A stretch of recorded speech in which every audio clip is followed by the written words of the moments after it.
Dos mujeres bajo el mismo techo, un hombre atrapado entre el amor y la obligación, y un niño que cambiaría el destino espiritual de toda una nación. Esta no es una historia de celos cualquiera, ni un drama doméstico más. Aquí se esconde un secreto divino que pocos han notado, cómo un hogar dividido se convirtió en la cuna del profeta que escuchó la voz de Dios cuando nadie más podía oírla. Quédate, porque lo que vas a descubrir de Elcana, Ana, Penina y Samuel va mucho más allá de lo que te enseñaron. Suscríbete si te apasiona la Biblia contada como nunca antes, y comparte este vídeo con alguien que necesita ver cómo Dios usa hasta el conflicto para cumplir su propósito eterno. Las colinas de Efraín se alzaban serenas al despuntar el alba, mientras una tenue bruma se deslizaba por los campos, acariciando los olivos y vides que crecían entre las piedras. Allí, en una región llamada Ramá, vivía un hombre llamado Elcana, cuyo linaje descendía de los levitas, portadores antiguos de la herencia sacerdotal. Aunque habitaba entre los efrateos, no había olvidado las costumbres de sus antepasados. Su vida giraba en torno a la reverencia, al sacrificio, a la memoria viva del Dios de Israel. Era conocido por su piedad, por su conducta íntegra y por ser un hombre que cumplía sin falta con las peregrinaciones a Silo, donde se hallaba el tabernáculo del Señor. Sin embargo, la nobleza exterior de Elcana ocultaba un drama doméstico que apenas si podía disimularse en los muros de su casa. Elcana tenía 2 esposas. La primera, Ana, era de rostro sereno, alma afligida y palabras escasas. Su presencia era como el susurro de una melodía lejana, siempre presente, pero difícil de alcanzar. La otra, Penina, era fértil, vivaz, aguda de lengua y dominante en carácter. De su vientre habían nacido varios hijos, lo cual la elevaba como madre en una cultura que valoraba la fecundidad casi como un sello de bendición divina. Ana, por el contrario, no había podido concebir.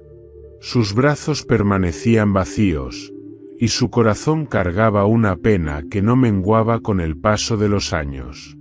Aquella casa estaba marcada por una división silenciosa. Penina ocupaba su lugar con altivez. Su mirada era la de quien sabe que tiene una ventaja y no duda en ejercerla. Su risa resonaba con fuerza, especialmente cuando los niños correteaban a su alrededor. En cambio, Ana solía permanecer en los rincones, con las manos ocupadas en labores que no pedían palabras, refugiándose en el silencio como en una túnica que la protegía de la mirada ajena. Elcana, pese a sus intentos de armonía, era un hombre desbordado por los 2 extremos que lo abrazaban sin tregua: el amor devoto que sentía por Ana y la obligación moral hacia Penina y sus hijos. Cada día comenzaba con los mismos movimientos. Elcana salía temprano a inspeccionar sus campos y regresar antes del calor del mediodía. Penina dirigía las labores domésticas con energía. Ana, por su parte, tejía en silencio o molía el grano, inmersa en pensamientos que nadie parecía notar. Los niños, alborotados y bulliciosos, reían, corrían, peleaban entre ellos, y cuando Ana los veía, una punzada le atravesaba el alma como una lanza invisible. No podía evitar imaginar cómo serían sus propios hijos, cómo sonaría su risa, cómo se verían sus ojos reflejados en los de ella. Pero nada de eso había ocurrido, y cada mes que pasaba sin señales en su cuerpo era un recordatorio cruel de su condición. Penina no desperdiciaba ocasión para recordárselo. Con gestos sutiles o palabras disfrazadas de inocencia, clavaba dardos venenosos en el corazón de Ana. A veces, con comentarios al pasar: ¿cuántas túnicas debo remendar este mes, con tantos hijos? No sé cómo lo haría si no tuviera ayuda. Aunque claro, algunas no tienen ese problema. Otras veces, simplemente la miraba con esa mezcla de compasión fingida y desprecio velado que solo las mujeres saben usar cuando quieren humillar sin hablar en voz alta. Elcana, por su parte, no era ajeno a estas tensiones, pero no sabía cómo intervenir. Veía el rostro de Ana marchitarse poco a poco, pero sus intentos por animarla eran torpes. A veces le traía porciones dobles durante los sacrificios. O le decía, con voz suave pero vacía de entendimiento: Ana, ¿por qué lloras? ¿No te soy yo mejor que 10 hijos? Aquella frase, aunque dicha con ternura, caía sobre Ana como piedra fría. No, no lo era. No porque Elcana no la amara, sino porque su dolor venía de un lugar que él no podía alcanzar. Ana no deseaba un hijo solo para competir con Penina. Su anhelo era más profundo. Era el clamor de una mujer que quería dejar huella, que sentía que su vientre estéril también hablaba de un alma incompleta. En la cultura en la que vivían, la maternidad no era solo una bendición, era una identidad. Y Ana, privada de ella, vivía como una sombra en su propia casa, como un suspiro atrapado en una habitación llena de voces ajenas. Las noches en Ramá eran silenciosas. Los grillos cantaban bajo la luna, y en la casa de Elcana, las lámparas se apagaban una a una. Solo en la recámara de Ana, la vela permanecía encendida más tiempo. Se sentaba junto al lecho, las manos entrelazadas, los ojos fijos en algún punto del techo, esperando quizás una señal, una respuesta, una intervención divina. Pero noche tras noche, lo único que escuchaba era el sonido lejano de los pasos de Elcana en el corredor, y la risa lejana de Penina, acunando a uno de sus hijos. Así era la vida en aquella casa dividida. Una casa de oración, sí, pero también de competencia sutil, de anhelos rotos y de amores incompletos.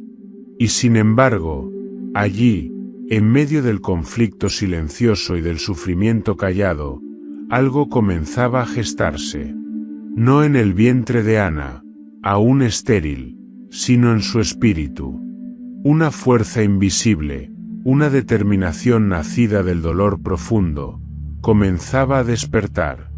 Porque a veces, las oraciones más poderosas no nacen del gozo, sino de las lágrimas derramadas cuando nadie más está mirando. En la bruma matutina que se aferraba a los campos de Ramá, mientras los primeros rayos de sol se filtraban a través de las ramas de higueras y almendros, Penina ya estaba en pie. Su voz, clara y decidida, resonaba por los pasillos de la casa como campana que anuncia autoridad.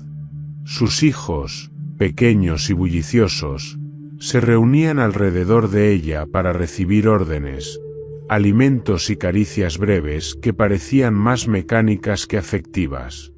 A simple vista, Penina era el retrato de la mujer bendecida, fértil, activa, rodeada de vida. Pero detrás de esa imagen floreciente se escondía una raíz amarga, una herida no confesada que goteaba desprecio y sarcasmo. Penina no había olvidado nunca que fue la segunda elección. Aunque la Biblia no lo dice directamente, todo en la casa lo insinuaba. Ana había sido la primera esposa, la más amada. Pero su esterilidad había abierto una grieta que la cultura no perdonaba. Y Elcana, presionado por la necesidad de descendencia, había tomado a Penina. La ley lo permitía, pero el corazón no siempre se alinea con la costumbre. Así fue como Penina llegó a ocupar un espacio necesario, pero nunca verdaderamente suyo. Esa herida secreta, la de saberse funcional pero no amada, se convirtió en combustible para su lengua. Penina desarrolló un arte para herir sin mancharse, para disfrazar el veneno de corrección, la burla de consejo. Y Ana, sumida en su silencio, recibía cada palabra como una lluvia que perfora la roca, lenta pero constante. «Otra vez no has dormido bien, Ana», decía Penina con una sonrisa torcida mientras amasaba pan en la cocina. «Quizás si tuvieras un pequeño que te llamara por la noche, entenderías lo que es el verdadero cansancio, el cansancio de una madre». Luego le lanzaba una mirada que no buscaba consuelo, sino dominio. Ana rara vez respondía. Su silencio no era aceptación, sino resistencia. Pero eso no lo comprendía Penina, o no quería comprenderlo. Ella vivía para obtener atención, incluso si era por medio del conflicto. El amor que no recibía del Cana lo suplía con poder, y el único terreno donde podía ejercerlo con superioridad era sobre Ana. El Cana, por su parte, fingía no ver. Cumplía con ambas, repartía deberes, regalos y afectos en proporciones medidas, pero su corazón gravitaba siempre hacia Ana. Y Penina lo notaba. Cada vez que el Cana hablaba con dulzura a su primera esposa, cada vez que le ofrecía una porción especial durante los sacrificios, Penina lo observaba con una mezcla de furia e impotencia. Aquel amor silencioso, que seguía intacto pese a los años de esterilidad, la irritaba más que cualquier palabra. Porque Penina, aunque madre, seguía siendo la extranjera en el corazón de su esposo. Con sus hijos, Penina se mostraba diligente. Los vestía, los instruía, los guiaba con firmeza. No había ternura excesiva en su trato, pero sí una determinación inquebrantable de que cada uno de ellos supiera que era el fruto que Ana jamás pudo dar. A veces, organizaba juegos ruidosos justo al lado del lugar donde Ana rezaba o tejía, y en otras ocasiones, los hacía repetir salmos en voz alta para que Ana los oyera desde la otra habitación, como si sus voces fueran recordatorios vivos de su derrota. Sin embargo, no todo era risa ni orgullo en el mundo interior de Penina. Por las noches, cuando los niños dormían y el Cana se retiraba con Ana, Penina se recostaba en su lecho sintiendo un vacío que ningún hijo llenaba. Su mente repasa escenas antiguas, momentos en que creyó que, dándole hijos, conquistaría el corazón de su esposo. Pero no fue así. El amor no había brotado como esperaba. Y la amargura comenzó a hundir sus raíces. A veces lloraba en silencio, no por compasión hacia Ana, sino por su propia frustración, haber cumplido con todo lo que la cultura demandaba de una mujer, y aún así sentirse invisible. En alguna ocasión, una vecina le preguntó en el mercado, ¿no eres tú la esposa de Elcana, el levita? Penina había respondido sí, con orgullo. Pero luego la mujer añadió, ah, la madre de sus hijos. Pero él siempre anda con Ana, ¿no es así? Esa frase se le quedó grabada como un hierro caliente. Desde entonces, su desprecio por Ana no hizo más que intensificarse. Porque el verdadero odio nace no de la diferencia, sino del reflejo de lo que uno mismo desea y no puede poseer. La voz de Penina era la de una mujer herida que no supo encontrar sanidad. Cada palabra suya era un intento de restaurar su valor en una casa donde sentía que, pese a todo, seguía siendo secundaria. Sus palabras dolían no solo por su contenido, sino por el eco de una batalla interna que ella misma no entendía del todo. En su corazón, Penina peleaba contra Ana, contra Elcana, y contra un Dios que parecía haberle dado hijos pero no amor. Y mientras Ana cargaba con la infertilidad, Penina cargaba con el peso de ser necesaria pero no elegida. En esa paradoja, Ambas eran prisioneras. Pero solo una de ellas comenzaría a encontrar, pronto, la clave para liberarse. Elcana se movía entre los rincones de su casa, como quien camina sobre un terreno minado. Conocía demasiado bien el frágil equilibrio de su hogar. Sabía cuando el silencio de Ana era más denso que el de costumbre, y también cuando las palabras de Penina, aparentemente inocentes, eran cuchillos envueltos en terciopelo. Sin embargo, lejos de enfrentar el conflicto, lo bordeaba. Se refugiaba en sus deberes de campo, en las visitas al santuario, en los sacrificios rituales que elevaba cada año en Silo. Todo ello era expresión de su fidelidad, pero también de su evasión. Era un hombre bueno, sí, pero ser bueno no siempre basta cuando se está dividido entre dos mujeres. Su corazón amaba profundamente a Ana, la mujer que desde joven había cautivado su alma con su templanza, su fe silenciosa y su dulzura sin afectación. Pero su conciencia no podía ignorar a Penina, la mujer que le dio hijos, la que llenó su mesa de risas infantiles, la que cargaba sobre sí la responsabilidad de la descendencia del hogar. Elcana se encontraba en una tensión constante, atrapado entre la pasión por una y la deuda con la otra. Por las mañanas, trataba de dar a cada una lo que creía justo. A Ana, una mirada prolongada durante el desayuno, un susurro de aliento mientras ella amasaba el pan en silencio. A Penina, la atención necesaria cuando los niños demandaban disciplina o apoyo. Pero cada gesto que repartía era medido, como si temiera que un exceso de afecto hacia una desatara la tormenta en la otra. Y ese cálculo constante lo desgastaba. Porque Elcana no era un hombre sin corazón. Al contrario, su sensibilidad era lo que lo hacía más vulnerable. En las noches, su alma se debatía entre la culpa y el deseo. Ana dormía en una habitación cercana, sola, sin hijos que la arrullaran. A veces lo invitaba con sus ojos a entrar, pero rara vez lo hacía. No por falta de amor, sino por un temor profundo de herir aún más a la mujer que amaba. Con Penina, compartía el hecho por deber, por responsabilidad. Ella no le dejaba espacio para el silencio, lo reclamaba, lo demandaba, lo ataba con la fuerza de sus hijos. Y aunque cumplía con ella como esposo, su corazón no reposaba en aquella cama. A Elcana le pesaba ver a Ana marchitarse. Sus intentos por consolarla eran sinceros, pero no certeros. Una tarde, al verla llorar discretamente tras un comentario de Penina, se acercó a ella, conmovido, y le dijo: «¿Por qué lloras? ¿Por qué no comes?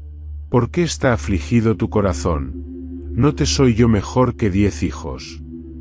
Era lo que cualquier esposo pensaría decir. Era lo que él, como hombre, creía que podía servir de alivio. Pero en realidad, no era más que una confesión de su incomprensión. Ana no necesitaba una comparación. Su dolor no era por ingratitud, ni por desprecio a Elcana. Era el vacío de una vida que sentía incompleta, de una promesa no cumplida, de una fe puesta a prueba. Elcana se retiró aquella noche más confundido que nunca. En su mente, amaba a Ana con intensidad, la protegía, la honraba. Pero eso no bastaba. Su amor no podía darle lo que su alma anhelaba: un hijo. Y ese hecho, por más que lo ocultara con gestos y palabras, lo hería también a él. Porque en su interior, muy en el fondo, también había esperado ser padre con Ana, ver sus ojos en los de un niño que corriera por los campos de Ramá, escuchar la risa de un pequeño que llamara a Ana madre. Esa ilusión, nunca dicha, dormía en sus entrañas como una semilla que nunca germinó. La presión cultural tampoco era poca. Aunque su familia era conocida y respetada, la comunidad murmuraba. ¿Cómo es posible que la esposa principal de Elcana no tenga hijos?, decían algunos en los mercados. Otros preguntaban si sería castigo divino. Elcana no lo decía, pero esas voces también lo alcanzaban. Y cada vez que subía a Silo con su familia, presentaba ofrendas no solo por costumbre, sino con la esperanza secreta de que Dios hiciera un milagro. Pero los años pasaban, y el milagro no llegaba.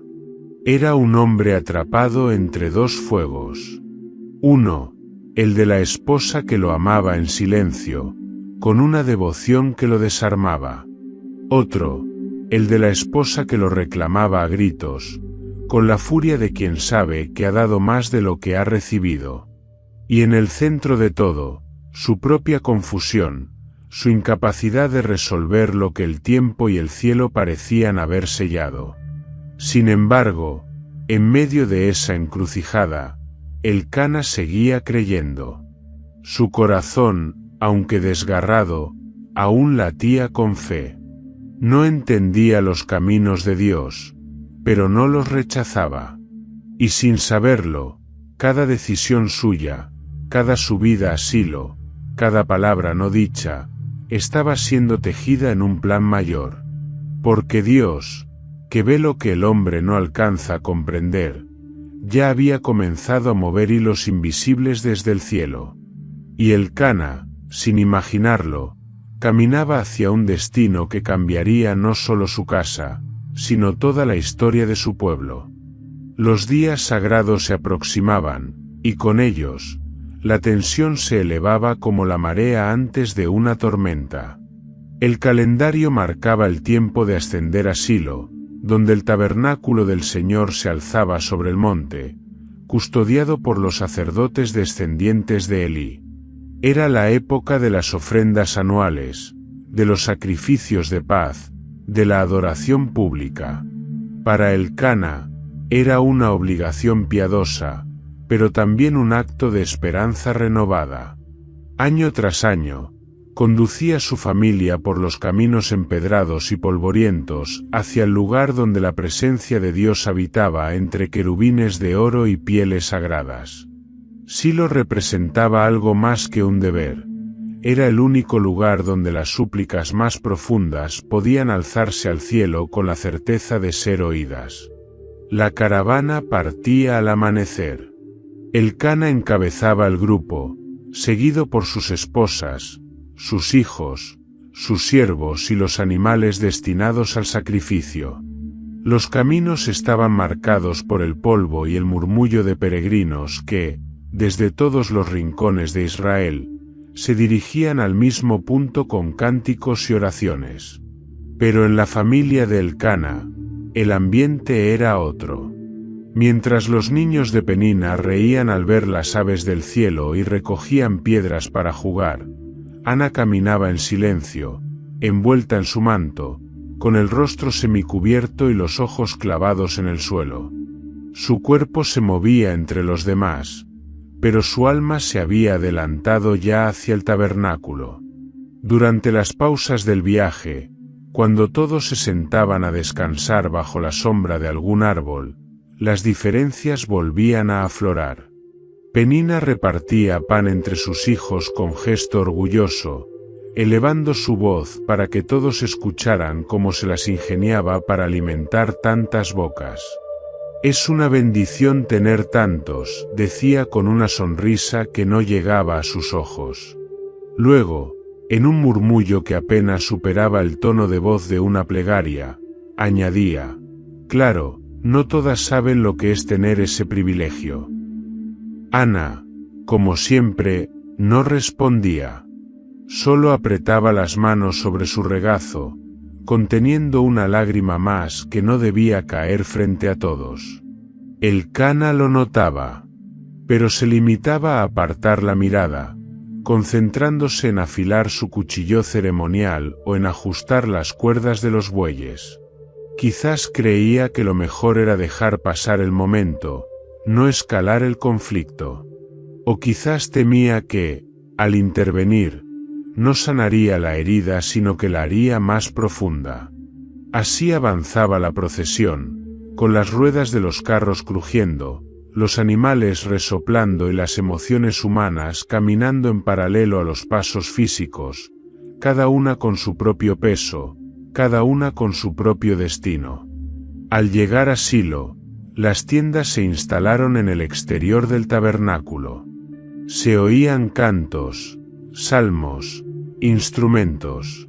Los sacerdotes iban y venían entre el altar y el lugar santo. La ciudad efímera de los adoradores crecía por unos días y se llenaba de aromas de incienso, carne asada y aceite derramado. Para muchos, era un tiempo de alegría. Pero para Ana, era un abismo. Cada año que se presentaba sin fruto en su vientre era una acusación silenciosa que sentía clavarse más profundo. Elcana, como cabeza de familia, se encargó del sacrificio y distribuyó las porciones de la carne ofrecida en paz. A cada miembro de su familia, entregó una parte. Pero a Ana, como solía hacer, le dio una porción doble. No por protocolo, sino por amor. Era su manera de decirle que, aunque los brazos de ella estuvieran vacíos, su corazón estaba lleno de afecto por ella. Sin embargo, Ana no lo recibió con alegría. El gesto, aunque bien intencionado, le dolía más que el hambre. No era carne lo que su alma pedía. Era una respuesta. Esa noche, mientras el campamento dormía bajo las estrellas y los sonidos del tabernáculo se apagaban poco a poco, Ana no pudo conciliar el sueño. Se levantó sin hacer ruido, cubrió sus hombros con su velo y caminó lentamente hacia el santuario. Nadie la detuvo. Nadie reparó en la figura solitaria de una mujer que avanzaba hacia el lugar más sagrado del pueblo. Elcana dormía, Penina también. Pero Ana estaba a punto de cruzar una frontera invisible. Porque para muchos, Silo era un lugar ritual. Para ella, se convertiría en un campo de batalla espiritual. Mientras las brasas del altar aún humeaban y los ecos del último cántico flotaban en el aire, Ana se postró frente al tabernáculo. No había palabras en su boca. Solo un murmullo, apenas un susurro. Movía los labios, pero no emitía sonido. Oraba desde lo más profundo del alma, con un clamor que atravesaba el velo del cielo. No pidió por venganza, ni por humillar a Penina. Su súplica era diferente. Era sagrada. Si Dios le concedía un hijo, ella lo consagraría por entero. No sería suyo. Sería de Dios, todos los días de su vida. Un voto sellado con lágrimas, nacido de un corazón desgarrado, pero aún lleno de fe. Así, en medio de la noche, en el corazón de Silo, se alzó una oración que el mundo no oyó. Pero el cielo sí. La luna se había alzado alta sobre Silo, y las sombras de las tiendas se estiraban como brazos dormidos sobre la tierra. El incienso ya no flotaba en el aire, y los sacerdotes se habían retirado a sus habitaciones sagradas.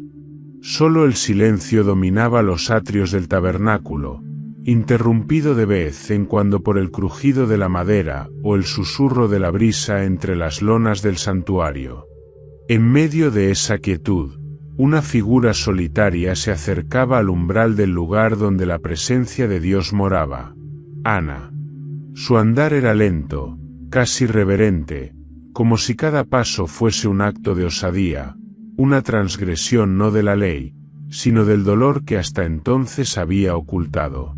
Sus ojos estaban inflamados, no por falta de sueño, sino por años de lágrimas reprimidas.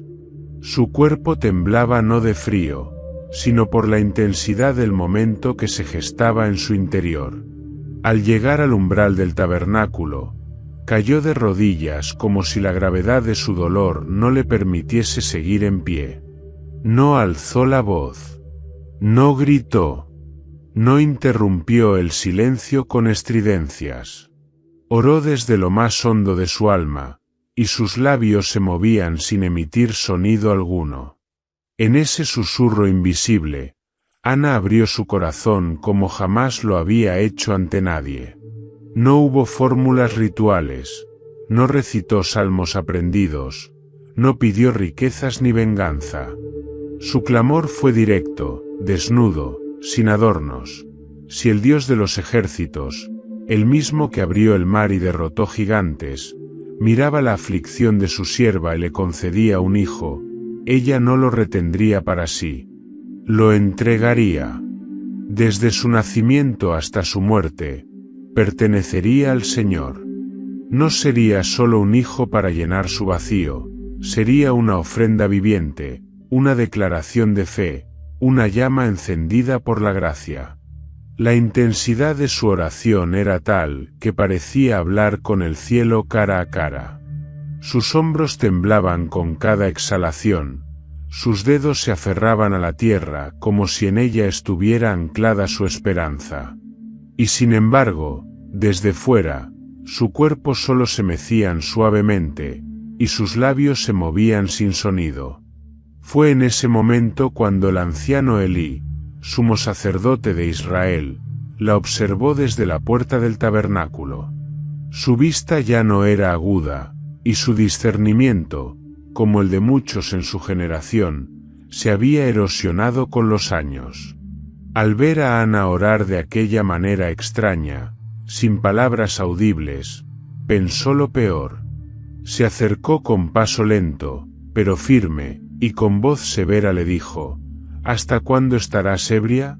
Deja ya tu vino. Su tono era más de reproche que de interés.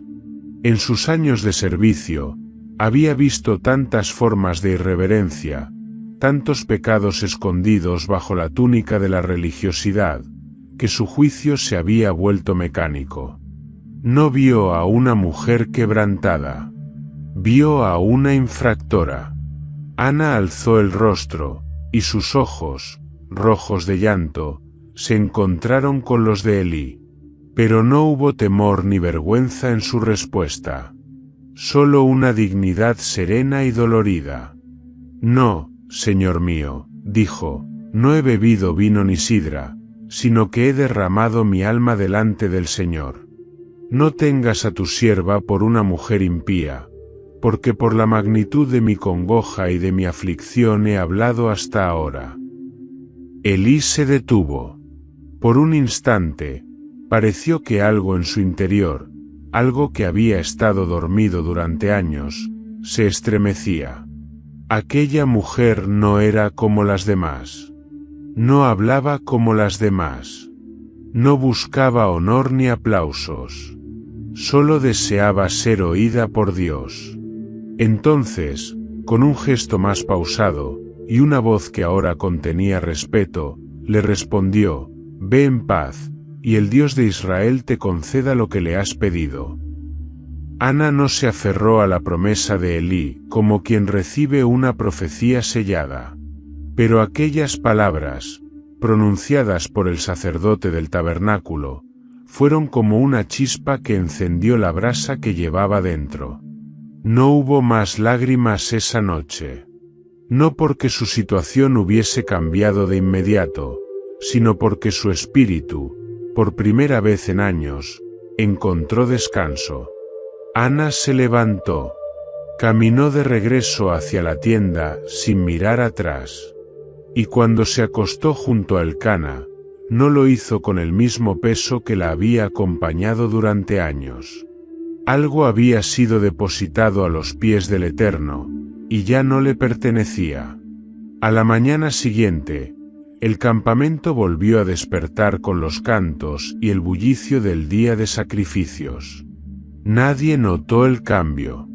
Nadie preguntó qué había hecho Ana en la noche. Pero su rostro era distinto. No sonreía como Penina, no hablaba con ligereza como las demás mujeres. Pero en sus ojos, por primera vez, había luz. Una certeza inexplicable, un sosiego que no dependía del vientre, ni de la maternidad, ni siquiera del juicio de otros. Su oración había sido oída. Y eso le bastaba. Elcana la observó mientras compartían el pan matutino. La miró largo rato, con una mezcla de curiosidad y desconcierto. Ana no hablaba, pero no parecía abatida. Era como si hubiese cruzado una puerta invisible, una frontera espiritual que él no podía comprender. Y por primera vez, comprendió que Ana tenía un mundo interior que ni el amor más sincero podía alcanzar. Un mundo donde solo Dios podía entrar. El camino de regreso desde Silo fue distinto a los años anteriores, aunque nadie más que Elcana pareció notarlo. Ana, que solía volver con el alma ensombrecida por la frustración y el cuerpo doblegado por el peso de la vergüenza, ahora caminaba con paso sereno. No hablaba más de lo habitual, no gesticulaba con exageración ni mostraba señales externas de júbilo, pero su mirada había cambiado. No era la expresión de una mujer a quien se le había concedido lo que tanto anhelaba, sino la de quien había entregado su carga con total abandono y había hallado descanso. Elcana no podía explicarlo. Lo observaba desde la distancia, mientras organizaba la caravana y atendía a sus hijos, con ese amor imparcial que intentaba repartir con sabiduría. A Penina la trataba con el respeto que merecía, aunque en su interior sentía que la distancia entre ellos era ya una grieta insalvable. Pero Ana, ella irradiaba una paz que él nunca le había visto. Y eso, más que traerle alivio, le inquietaba. ¿Qué había ocurrido en Silo? ¿Qué clase de oración había pronunciado que pudiera transformar tanto su semblante? El regreso fue menos tenso, menos cargado de los roces habituales. Penina, aunque seguía dominando con su presencia altiva, no encontraba terreno fértil para su burla. Ana no respondía ni con silencio afligido ni con llanto contenido. Simplemente, no respondía. Y eso la desarmaba. Como si su poder sobre ella se hubiese disipado sin aviso. Ya en Ramá, la vida retomó su ritmo. Elcana volvió a los campos, a las rutas de los negocios, a las tareas sacerdotales que le correspondían como levita. Pero en su mente, cada jornada tenía un punto fijo. Ana observaba cómo se levantaba temprano, cómo tejía en el patio, cómo preparaba el pan, cómo sus labios a veces se movían en silencio, como si mantuviera una conversación continua con un interlocutor invisible. Aquello no era nuevo. Ana siempre había sido devota, pero ahora había una diferencia clara. Su oración ya no nacía del dolor. Nacía del pacto. Una noche, al regresar del campo, Elcana la encontró en la pequeña estancia donde solía guardar los rollos y utensilios sagrados. La lámpara de aceite parpadeaba suavemente, proyectando sombras en la pared. Ana estaba allí, sentada en el suelo, con los ojos cerrados y las manos apoyadas sobre su regazo. No oraba, solo estaba en silencio. Cuando sintió su presencia, levantó la mirada y le sonrió. No fue una sonrisa cargada de emoción, ni tampoco una que buscara consuelo. Fue una sonrisa firme, sencilla, como quien ha hecho las paces con el cielo. Esa noche, compartieron el lecho. Fue una unión distinta. No había prisa, ni urgencia. Fue un acto de entrega y fe. Ana no buscaba un milagro en ese momento. Lo había entregado todo en Silo. Pero lo que ocurrió esa noche fue diferente para Elcana. Sintió que, por primera vez en mucho tiempo, estaba unido a su esposa no solo en cuerpo, sino también en propósito. Ya no era él quien intentaba consolarla, ni ella quien le suplicaba consuelo. Era algo nuevo, algo sagrado. Con el pasar de los días, Ana comenzó a mostrar señales. No lo anunció de inmediato. Esperó. Escuchó a su cuerpo, observó los cambios, y cuando la certeza fue innegable, lo compartió con Elcana. «Estoy encinta», dijo una mañana, mientras él se ceñía el cinturón de trabajo. No lo dijo con júbilo desbordado, ni con dramatismo. Solo con la calma de quien sabe que lo que ha de ocurrir ya fue decretado en el cielo. Elcana se quedó inmóvil por un instante. Luego la miró como si no entendiera el idioma. «¿Estás segura?», murmuró, como temiendo que se tratase de una ilusión. Ana asintió sin más. No necesitaba convencerlo. Su paz era evidencia suficiente. Él no gritó, no corrió, no convocó a los vecinos para anunciar la buena nueva. En su pecho, algo más profundo que la alegría comenzó a florecer, una mezcla de asombro, reverencia y temor. ¿Qué clase de oración había hecho su esposa en Silo? ¿A qué se había comprometido con el Altísimo para que él respondiera con semejante misericordia? Ana no hablaba mucho del embarazo. No lo celebraba como otras mujeres. No tejía ajuares con anticipación, ni preguntaba por remedios, ni auguraba el nombre del niño. En lugar de eso, dedicaba cada día su rutina habitual, pero con una atención distinta. Oraba más. Ayudaba más. Servía con una dulzura que parecía estar en constante preparación. Sabía que el niño no era para ella. Era un préstamo divino. Cada patada en su vientre, cada náusea, cada cambio en su cuerpo, era un recordatorio. Lo que llevaba en su interior no era suyo. Era para Dios. Elcana lo comprendió con el paso de los meses. Entendió que el milagro no había ocurrido simplemente por el deseo de tener un hijo. Había ocurrido porque una mujer se vació por completo ante su Creador, y el cielo respondió no solo con vida, sino con destino. Aquel niño no sería uno más en la genealogía de Israel. Aquel niño, aún sin nombre, portaba una promesa, un pacto que cambiaría el curso de una nación. Así, sin relámpagos ni señales celestes, sin profecías grandilocuentes ni sueños reveladores, comenzó el milagro más invisible y poderoso que Elcana jamás presenciaría. Y en su corazón, por primera vez en años, sintió que no debía hacer nada, salvo observar y creer. La casa de Elcana, por primera vez en muchos años, comenzó a transformarse. No por las paredes ni por las posesiones, sino por la atmósfera invisible que se respiraba en cada rincón. Ana, cada día más avanzada en su embarazo, se movía con la gracia serena de quien sabe que carga un propósito eterno. Las mujeres del pueblo venían a visitarla, algunas por cortesía, otras por curiosidad, otras tantas con el deseo oculto de saber si esta mujer, silenciosa durante años, realmente sería madre. Ana las recibía con amabilidad, pero no se dejaba arrastrar por la emoción superficial de las demás.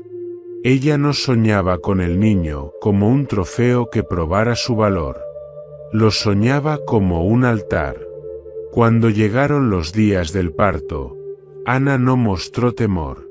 La angustia que a tantas otras rodea en ese instante fue sustituida por una extraña seguridad, como si supiera que el niño vendría en paz, como si ya hubiese sido anunciado mucho antes de ser formado.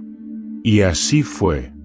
Una noche tibia, bajo el resplandor de una luna llena, con la ayuda de 2 parteras ancianas que recordaban los alumbramientos como milagros cotidianos, Ana dio a luz a un varón. El Cana estaba fuera en ese momento, cumpliendo con uno de sus encargos como levita, pero al volver, encontró a su esposa sentada, envuelta en lino, con el niño sobre su regazo. «Lo llamaremos Samuel», dijo Ana, sin esperar sugerencias. «Porque del Señor lo pedí». El Cana no cuestionó. Aquel no era un nombre casual. Era la evidencia verbal de lo que Ana había vivido en Silo, el eco de una oración que él jamás escuchó, pero cuyos frutos ahora sostenía en brazos. «Shemuel», dijo en hebreo, probando la sonoridad del nombre como quien palpa algo sagrado. Cada sílaba era un testimonio, un altar hecho palabra. Dios oyó. Durante los primeros meses, Ana se dedicó al niño con esmero. Lo amamantaba, lo bañaba, le cantaba salmos antiguos en voz baja. No se permitió apegarse demasiado, aunque lo amaba con un fervor profundo. Pero ese amor no era posesivo. No era el de una madre que dice mío como quien marca un territorio. Era un amor reverente, consciente de que ese niño no le pertenecía del todo. Lo acunaba no como a una criatura, sino como a una ofrenda viva. Sus manos temblaban a veces cuando lo vestía, como quien viste a un cordero antes del sacrificio. Penina observaba todo desde la distancia. Su rostro era inescrutable. Veía a Ana con el niño y no podía comprender lo que realmente ocurría. Para ella, la maternidad era conquista, validación. Había tenido hijos, sí, pero jamás había ofrecido uno. Y ahora, por primera vez, sentía algo que nunca había experimentado, una punzada de reverencia. No envidia, no rencor. Reverencia. Porque sabía, aunque no podía explicarlo, que algo distinto había sido depositado en esa casa. Cuando el niño fue destetado, Ana supo que el momento había llegado. Ya no podía posponer el voto. Había prometido, y debía cumplir. Una mañana, mientras el Cana se preparaba para la subida anual a Silo, Ana lo detuvo. «No iré contigo esta vez», le dijo con dulzura. «Esperaré hasta que el niño sea completamente destetado. Entonces lo llevaré yo misma, y lo dejaré allá para siempre, delante del Señor». No fue una consulta. Fue una declaración. El Cana asintió con lentitud. «Haz lo que bien te parezca», dijo, «y que el Señor confirme su palabra». Pasaron algunos meses más. Ana preparó una pequeña túnica para su hijo, tejida con manos firmes, cada puntada una oración. No era una prenda cualquiera. Era su forma de tocar a su hijo incluso después de dejarlo. Era su forma de recordarle, con cada hilo, que él había sido amado, deseado, entregado. Finalmente, el día llegó. Tomó al niño de la mano, recogió un becerro de 3 años, harina y vino como ofrenda, y se puso en marcha hacia Silo. El Cana la acompañó en silencio. El trayecto fue distinto a todos los anteriores. No era una peregrinación común. Era un viaje de retorno, no para pedir, sino para devolver. Cada paso que Ana daba sentía el eco de su oración antigua, la que hizo sin voz, la que ni siquiera Elí supo comprender. Ahora todo tenía sentido. Al llegar, el sacerdote Elí estaba en su sitio habitual. Viejo, encorvado, su mirada ya no tan nítida como antes, pero aún lo suficientemente presente como para reconocer a Ana. Ella se acercó, llevando al niño en brazos, y se plantó delante de él. «Oh Señor mío», dijo con voz firme, «tan cierto como vive tu alma, yo soy aquella mujer que estuvo aquí junto a ti, orando al Señor. Por este niño oraba, y el Señor me concedió lo que le pedí. Por eso yo también lo dedico al Señor. Todos los días que viva, será del Señor». Y allí lo dejó. No hubo llanto, ni despedidas largas, ni dramatismo. Solo una madre que cumple con lo prometido. El niño, aún pequeño, miraba todo con ojos abiertos, sin comprender del todo, pero sin temor. Ana se inclinó una vez más, besó su frente y se retiró. Sus pasos no eran ligeros, pero tampoco arrastrados. Iba vacía, sí, pero llena. Había cumplido con su promesa. Y en su corazón sabía que aquel niño no estaría solo. Porque estaba en las manos de aquel que todo lo ve, todo lo oye y jamás olvida. Silo, como cada año en el tiempo de los sacrificios, se encontraba cubierto por una multitud de peregrinos, cánticos, humo que ascendía lentamente hacia el cielo, y voces que se entremezclaban como un río sonoro de fe. Pero entre todo ese bullicio, una escena pasó casi desapercibida, como un susurro en medio de una tormenta, una madre depositando a su hijo en manos del sacerdote. No había trompetas, ni público. Solo una decisión firme, sellada mucho antes de que los labios pronunciaran la promesa. Ana se había preparado para ese momento desde que el niño comenzó a hablar. Lo había observado mientras dormía, mientras reía, mientras pronunciaba sus primeras palabras, y en todas esas veces, contenía la lágrima y fortalecía el espíritu. Había alimentado su cuerpo con leche y su alma con salmos. Le enseñó a decir el nombre de Dios antes de saber decir mamá. Y cada noche lo arrullaba no solo con cantos, sino con recordatorios de su propósito. Tú eres del Señor, pequeño mío. Desde siempre, para siempre. El niño, Samuel, era dócil. No tenía la travesura bulliciosa de otros, ni la ansiedad de los niños que no pueden estar quietos.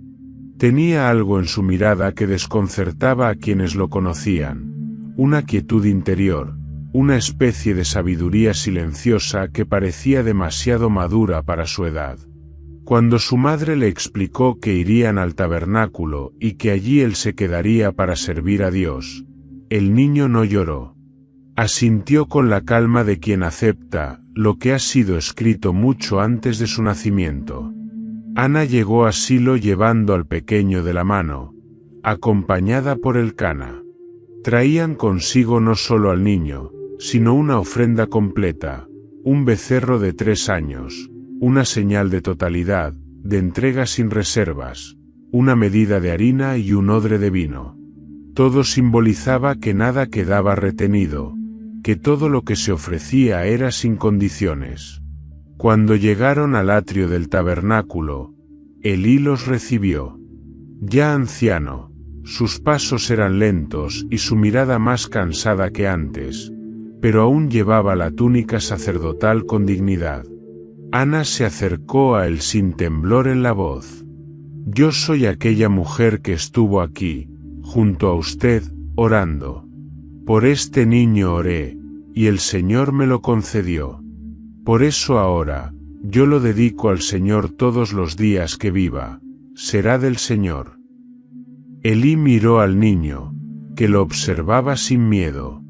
Hubo un momento de silencio entre ellos dos, como si, en un nivel más profundo, el viejo sacerdote comprendiera que frente a él no estaba un niño cualquiera, sino uno que traía una nueva voz para una nación silenciada. Elí lo tomó por la mano, y lo condujo hacia el interior del tabernáculo. Elcana lo siguió a una distancia respetuosa. Ana no se movió. Se quedó de pie por un instante más, observando cómo su hijo se alejaba, sin mirar atrás. Sintió en el pecho un dolor agudo, no de arrepentimiento, sino de desprendimiento. Como una raíz que se arranca de la tierra para ser plantada en un terreno más alto. No hubo lágrimas en sus mejillas, pero sus ojos estaban llenos. La fe no elimina el dolor, pero lo transforma. Y entonces Ana habló. No para los presentes, no para Elí, ni siquiera para su esposo. Habló para Dios. Elevó su rostro hacia el cielo y pronunció palabras que no nacieron en ese momento, sino que habían estado gestándose desde que su alma se quebró años atrás. Mi corazón se regocija en el Señor, mi fortaleza se exalta en el Señor. Mi boca se ensanchó sobre mis enemigos, por cuanto me alegré en tu salvación. Lo que siguió fue una oración poderosa, un cántico profético, que no era solo una expresión de gratitud. Era una declaración de guerra contra la arrogancia, una exaltación de la justicia divina, una profecía de lo que Dios haría con los poderosos y los humildes. Ana hablaba como profetisa, no como madre. Como mujer que había sido humillada, y ahora era levantada no por su hijo, sino por el Dios que respondió su clamor. El arco de los fuertes fue quebrado, y los débiles se ciñeron de poder. Jehová empobrece y enriquece, abate y enaltece. Él levanta del polvo al pobre, y al menesteroso alza del muladar, para hacerlo sentar con príncipes.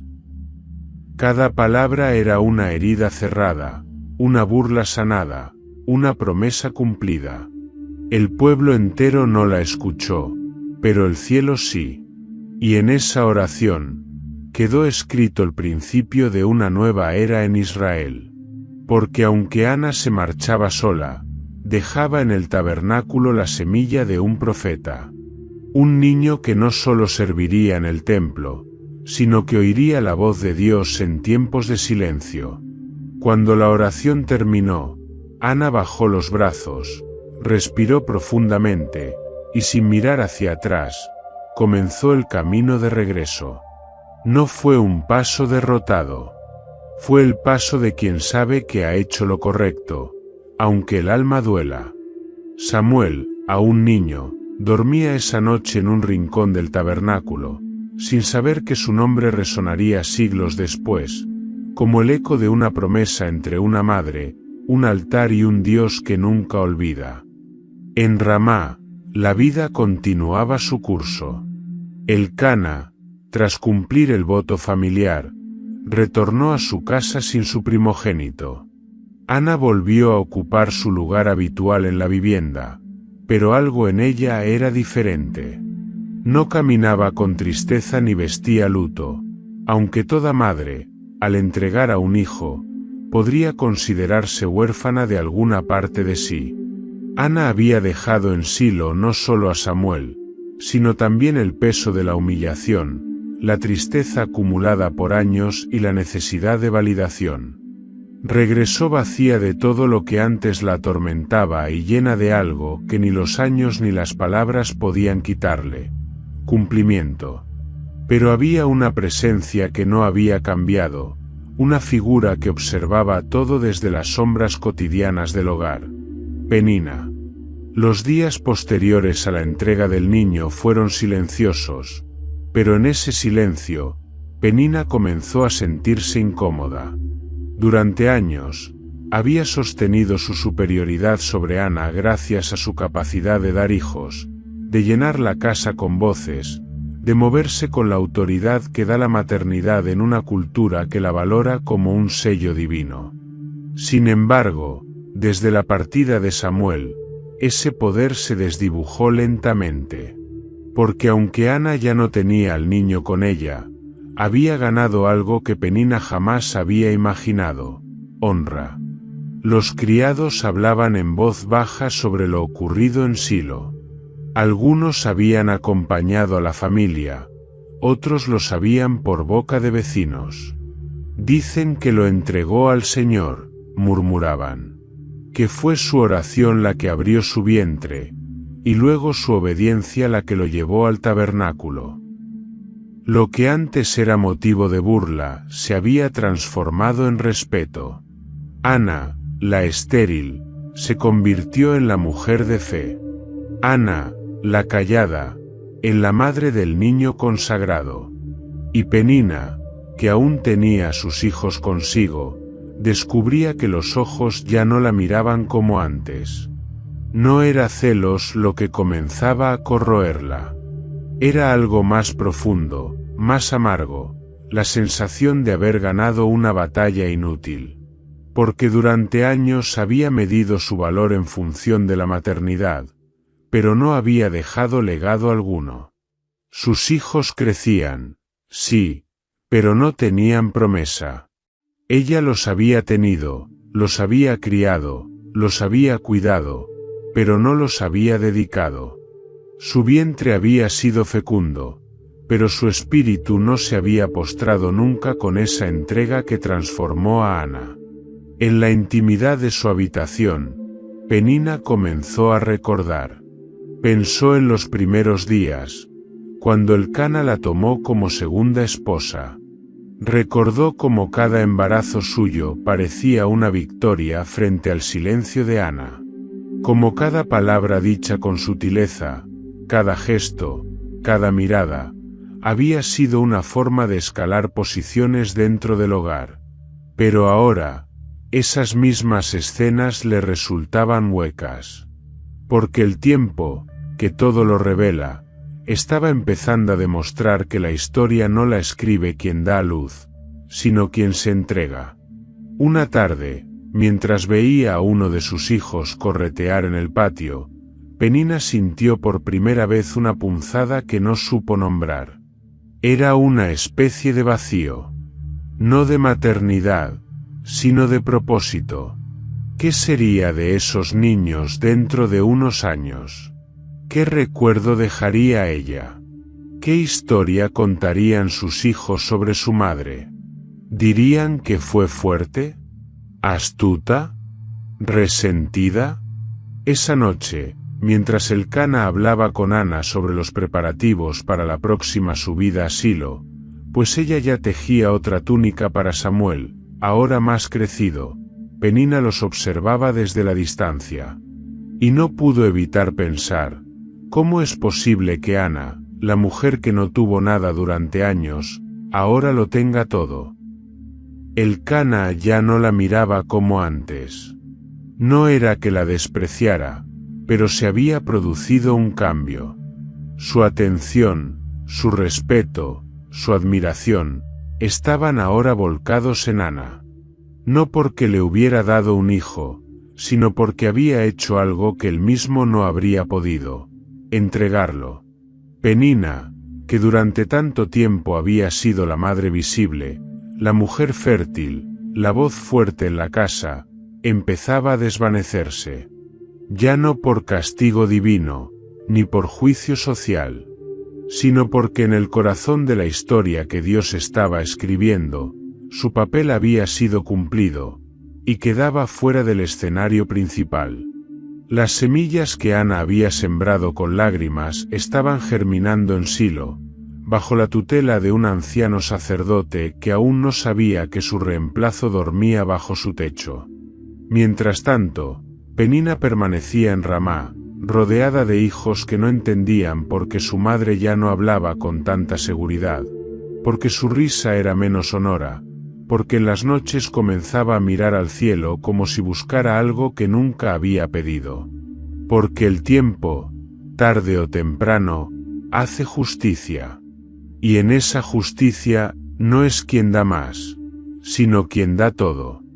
Las noches en Silo eran distintas a las de cualquier otro lugar en Israel.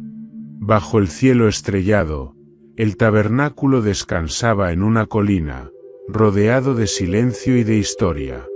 Dentro, las cortinas teñidas con púrpura y escarlata se mecían con la brisa nocturna, y el tenue resplandor del candelabro sagrado bañaba las paredes de luz dorada.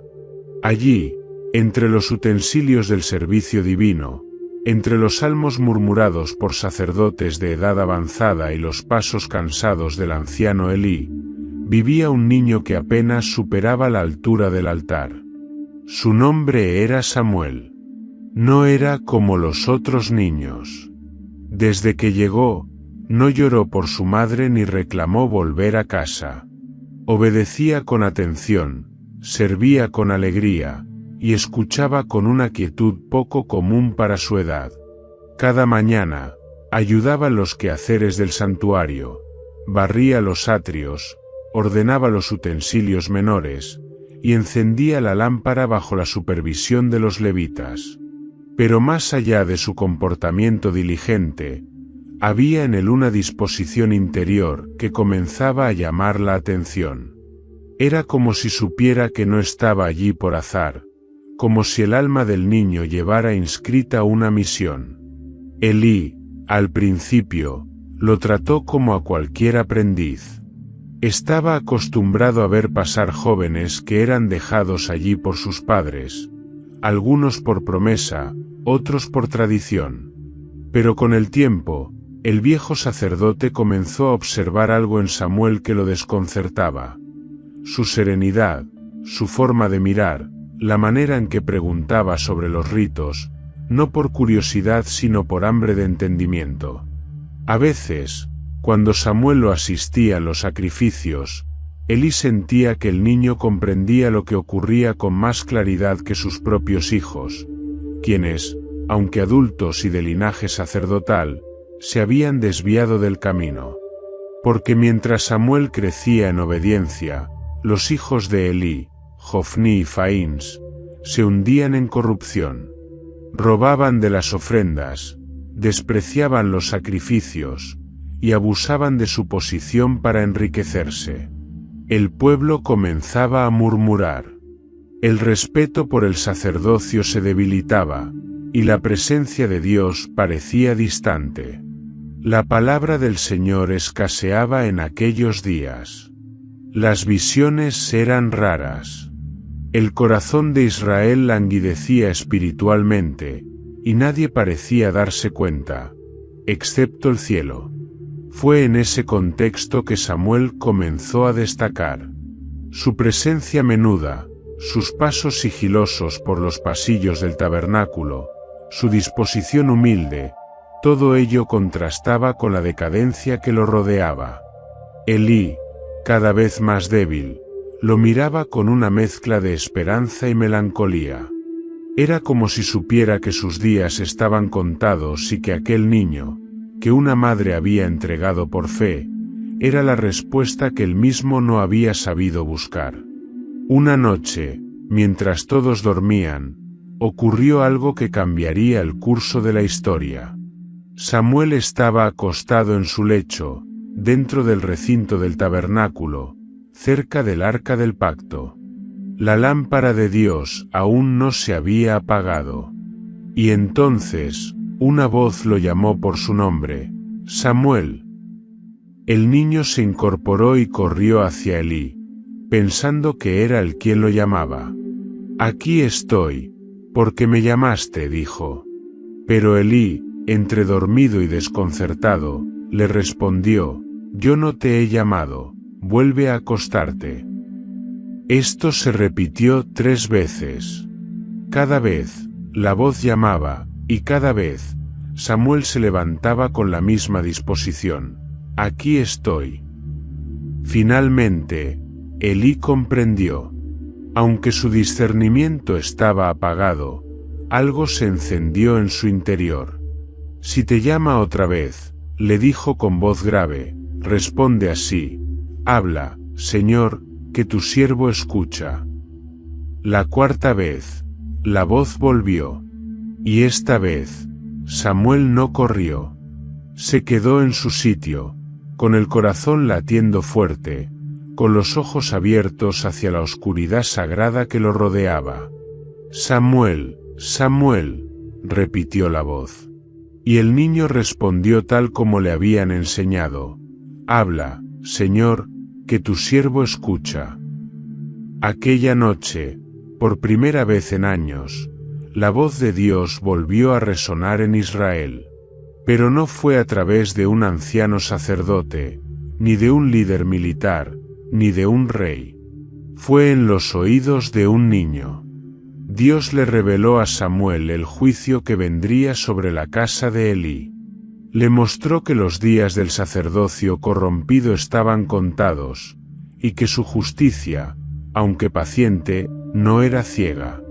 Samuel oyó todo sin temblar, sin huir. Su corazón infantil ya había sido preparado para cargar peso de profeta. Por la mañana, cuando Elí lo llamó, Samuel dudó. No quería hablar. Pero el anciano lo miró con ojos cansados y le dijo: «Te ruego que no me ocultes nada». Y el niño, con voz firme, le repitió cada palabra. Elí escuchó en silencio. Cuando Samuel terminó, el sacerdote exhaló profundamente y respondió: «Él es el Señor. Haga lo que bien le parezca». Desde ese día, el nombre de Samuel comenzó a ser conocido. No por milagros espectaculares, ni por conquistas militares, sino porque Dios hablaba de nuevo, y lo hacía a través de un niño que había sido resultado de una oración, el cumplimiento de un voto y la prueba viviente de que el cielo nunca cierra sus oídos ante el clamor de los justos. Año tras año, la peregrinación a Silo se volvía para Elcana un acto más profundo que una simple tradición. Ya no era solo el cumplimiento de una obligación levítica o el ofrecimiento de sacrificios para apaciguar culpas ancestrales. Era ahora una cita con el milagro. Subía a ese lugar santo como quien regresa al escenario donde Dios habló, no con truenos ni terremotos, sino a través de una mujer quebrantada y un niño dispuesto. Cada vez que la familia se acercaba a Silo, Ana portaba con sus manos la túnica nueva que había tejido durante todo el año para Samuel. La preparaba con la misma devoción con la que antes había rezado en silencio. Cada puntada era una oración, cada hilo, un suspiro contenido. No eran ropas ordinarias.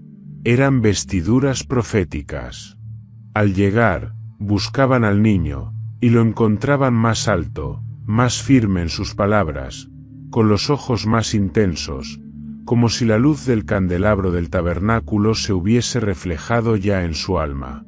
Samuel los recibía con una sonrisa sencilla, sin lágrimas, sin quejas.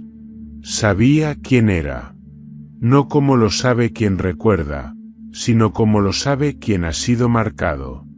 Llamaba madre a Ana y padre a Elcana con respeto y afecto, pero su corazón ya no residía en Ramá. Vivía entre los muros del lugar sagrado, al cuidado del anciano Elí, escuchando palabras que no todos escuchaban y aprendiendo de un Dios que no se manifestaba a multitudes, sino a corazones atentos. Para Elcana, verlo crecer era una bendición que superaba toda explicación. Había esperado tanto tiempo por ese hijo. Lo había soñado en los campos mientras labraba, en las noches frías donde se oía solo el viento, en las caminatas hacia Silo, viendo a otras familias con sus pequeños. Y sin embargo, no era un hijo para abrazar cada día, ni para criar en casa. Era un hijo consagrado. Pero esa consagración no le dolía, al contrario, lo elevaba. Elcana comprendía que había hombres que construían casas, que cultivaban campos, que ganaban batallas, pero pocos dejaban una herencia que cambiaba generaciones. Él lo había hecho, y no por su fuerza, sino por su obediencia silenciosa. Ana, por su parte, también fue bendecida con más hijos después de Samuel. El Señor abrió completamente su matriz, y vinieron 3 varones y 2 hijas más. Cada uno de ellos fue una señal del favor de Dios, una recompensa no por el dolor pasado, sino por el corazón entregado. Pero incluso entre ellos, Samuel seguía ocupando un lugar singular. No porque fuese más amado, sino porque era distinto. Era el hijo del propósito, del voto, del silencio convertido en voz profética. Elcana envejecía con serenidad. Los años marcaban sus hombros, sus pasos eran más lentos, pero su alma se ensanchaba al recordar todo lo que Dios había hecho en su casa. Ya no vivía dividido entre Ana y Penina. Penina, con el paso de los años, había asumido una postura más reservada. Sus hijos habían crecido y tomado sus propios caminos. Aunque seguían siendo parte de la familia, el centro espiritual se había desplazado. Ahora, todo giraba alrededor de lo que Samuel representaba. Los vecinos hablaban con respeto de Elcana. Ya no solo como levita, ni como hombre devoto, sino como el padre del joven que servía en el tabernáculo, el muchacho que comenzaba a ser reconocido como profeta. Ese es el hijo de Elcana, decían, y él escuchaba con humildad. No se jactaba. No corregía a nadie. Solo bajaba la cabeza y murmuraba, del Señor lo recibimos, y al Señor pertenece. En los últimos años de su vida, Elcana acostumbraba a sentarse bajo un olivo, cerca de su casa, y observar cómo sus nietos jugaban. Algunos de ellos, hijos de los hijos de Ana, correteaban sin saber la historia que los había precedido. Pero él sí la sabía. Recordaba con exactitud los días de división, las miradas frías entre esposas, los silencios entrecortados de Ana, su llanto junto al tabernáculo, su transformación tras la oración. Había vivido suficientes estaciones como para entender que el tiempo es el instrumento favorito de Dios para esculpir destinos eternos. No necesitaba estatuas, ni cantos, ni monumentos. Su legado estaba vivo, respirando, escuchando la voz de Dios en el silencio del tabernáculo, guiando al pueblo de Israel, convirtiéndose en puente entre el cielo y la tierra. Samuel no solo era su hijo.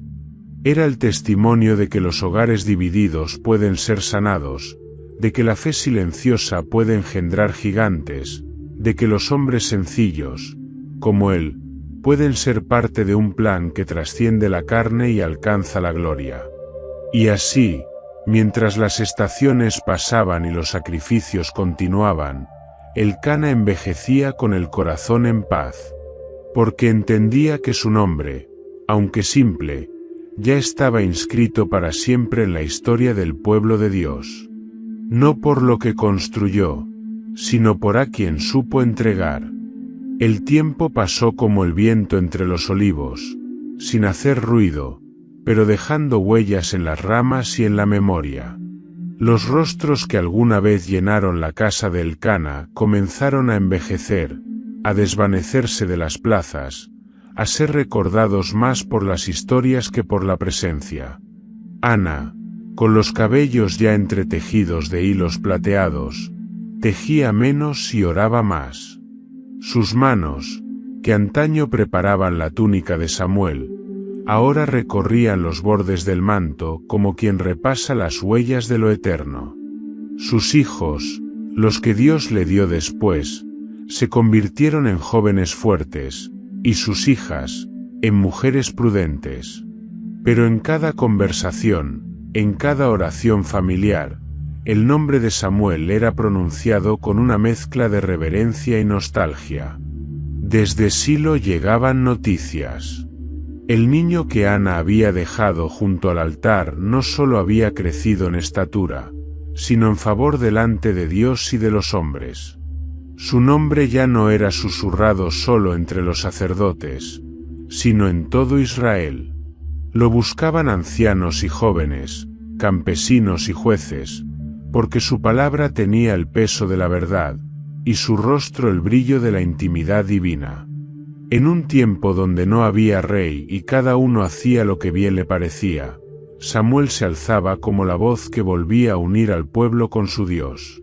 Era un profeta, el primero en generaciones que hablaba y las montañas escuchaban, que ungía reyes y marcaba destinos. Y allí, en lo alto del relato, comenzaba a comprenderse el verdadero secreto de toda aquella historia. No era solo la infertilidad de Ana, ni el amor indeciso de Elcana, ni la amargura de Penina. Todo eso había sido el telón. El drama real se tejía en lo invisible, en las decisiones pequeñas que cambiaron el curso de la historia. Una oración murmurada entre lágrimas, un voto pronunciado en lo más profundo del alma, una entrega cumplida sin condiciones. Esas fueron las semillas que Dios recogió para plantar el árbol profético que sería Samuel. Elcana nunca buscó protagonismo. Fue un hombre que amó, que intentó equilibrar el deber con el afecto, que acompañó a una mujer que sufría y respetó su promesa. Su figura no resuena con fuerza en los pergaminos, pero su sombra está en cada paso que Samuel dio. Porque detrás de cada profeta hay una historia doméstica que lo gestó. Y el secreto de Elcana, el que muy pocos vieron, fue su disposición a soltar. No controló, no impuso, no interfirió. Dejó que Ana hiciera el voto. Aceptó que su hijo viviera lejos. Sostuvo con silencio una fe que quizás no comprendía del todo, pero que sabía que era verdadera. Ana, por su parte, fue reconocida en su vejez no solo como la madre del profeta, sino como la mujer cuya oración trajo de vuelta la voz de Dios a una nación dormida. Ya no caminaba encorvada por la vergüenza. Su rostro era levantado, su historia conocida, su cántico recordado. Fue invitada muchas veces a compartir su relato, y lo hacía sin vanagloria. No fue por mí, decía, sino por aquel que escucha aún cuando no pronunciamos palabra.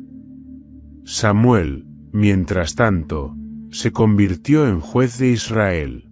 Lideró con justicia, guió con compasión, y marcó el paso de una generación a otra. Fue él quien ungió a Saúl como primer rey, y luego a David, el hombre conforme al corazón de Dios. Cada acción suya era una extensión de aquel momento en que una madre lo entregó junto al altar, y un padre silencioso asintió con fe. Y así, el secreto de Elcana no fue una revelación ruidosa ni una hazaña heroica.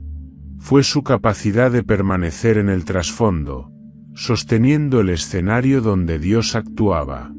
En un mundo donde todos quieren ser vistos, Elcana eligió ser fiel. En una casa dividida por emociones complejas, él decidió no destruir, sino preservar. Y en el corazón de una historia donde el cielo y la tierra se encuentran, su figura permanece como testigo silencioso de que el plan de Dios no necesita gritos, sino corazones dispuestos. La historia no lo coronó con títulos, ni lo elevó a la altura de patriarcas. Pero su legado perdura en la voz de su hijo, en el cántico de su esposa, en la fe que restauró una nación. Porque a veces, los que parecen secundarios son los pilares ocultos de los movimientos celestiales. Y así terminó la historia de Elcana, el hombre entre dos mujeres y un profeta, cuyo secreto no fue haber tenido un hijo, sino haber sabido entregarlo. Y así concluye esta poderosa historia, la vida de Elcana, un hombre que, sin grandes discursos ni gestos heroicos, fue parte esencial del plan eterno de Dios. Entre la rivalidad de dos mujeres, entre el silencio de una madre y el llamado divino a un niño, Elcana permaneció fiel, dejando que su hogar, aunque imperfecto, se convirtiera en el escenario donde Dios levantaría a uno de los profetas más grandes de toda la historia de Israel. Porque esta no es solo una historia de una familia, es la historia de cómo, incluso en medio del conflicto, la fidelidad, la oración y la entrega absoluta pueden cambiar el destino de un pueblo entero. Si esta historia tocó tu corazón, te invito a suscribirte a este canal para descubrir más relatos profundos y ocultos de la Biblia. Deja tu comentario con lo que más te impactó de la vida de Elcana y comparte este vídeo con alguien que necesite saber que Dios aún escucha, aún llama y aún responde.